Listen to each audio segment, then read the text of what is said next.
Merhabalar arkadaşlar. Bugün sizlerle birlikte Gamepower'ın Saber versiyonu RGB klavyesine bakacağız. Blue Switch bir klavye var arkadaşlar bende. Bu sebeple arkadaşlar yazdığımız zaman biraz daha ses çıkartması doğal hali. Şimdi şöyle bir sesine bakalım.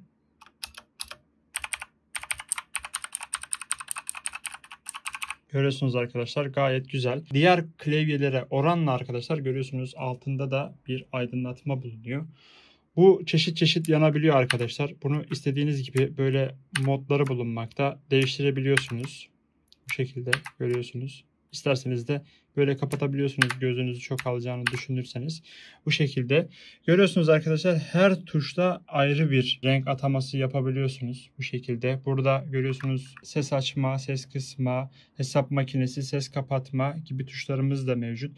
Gayet güzel arkadaşlar. Kablosu gri bir şekilde tasarlanmış arkadaşlar ve gayet uzun kasanın arkasına yetişiyor. Burada Windows'u kilitleme tuşumuz var arkadaşlar. Oyun oynarken hani oyundan çıkmak istemiyorsanız bu şekilde. Biraz üstü toz oldu. Bayağıdır kullanıyorum. Sesi de gayet güzel arkadaşlar. Mesela konuştuğum zaman karşıdaki insanlara çok fazla gitmiyor ve hani videolarda da zaten görüyorsunuz çok fazla bir sıkıntı yaşattığını söyleyemem. Yani ben korkuyordum karşı tarafı rahatsız eder diye ama hiçbir sıkıntı olmadı. Gayet güzel görüyorsunuz. Bu klavyeyi almamdaki diğer sebeplerden biri de büyük enter tuşu arkadaşlar. Ben bunu çok seviyorum. Büyük olmasını. Küçükleri kullanamıyorum. Yani sevmiyorum kullanamamaktan ziyade. Geri silme tuşları ve shift tuşlarımız arkadaşlar görüyorsunuz büyük. Buradaki biraz ufak kalmış ama mesele değil. Zaten elimizi pek bir sıkıntı yaratmıyor gördüğünüz üzere. Yani öyle çok fazla da bir yer kaplamıyor. Şöyle bakın.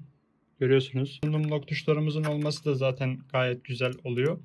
O şekilde bence güzel. Altına bakacak olursak arkadaşlar şu şekilde görüyorsunuz şeffaf bir yapısı var. Işıkları daha da güzel gösteriyor. Gece ben oyun oynarken beni hiç rahatsız etmiyor arkadaşlar ışıklar. Yani o konuda da sıkıntı yok. Baktığınız zaman şöyle switchleri de görebilirsiniz. Biraz toz evet biliyorum. Bilgisayarı kullanıyorum çünkü arkadaşlar. Şu an kullanım esnasında çekeyim dedim. Arkadaşlar klavyenin bir diğer özelliği de görüyorsunuz Türkçe harfleri desteklemesi. Yani burası üzerinde kendi basımlı orijinal geliyor. Bu konuda gayet güzel. Arkadaşlar bir de klavyenin ışık modlarına bakalım sizlerle birlikte. Görüyorsunuz bu şekilde. Enteresan. Gayet güzel. Bakın. Böyle. Yani buradan zaten fonksiyon tuşlarıyla değiştirebiliyorsunuz.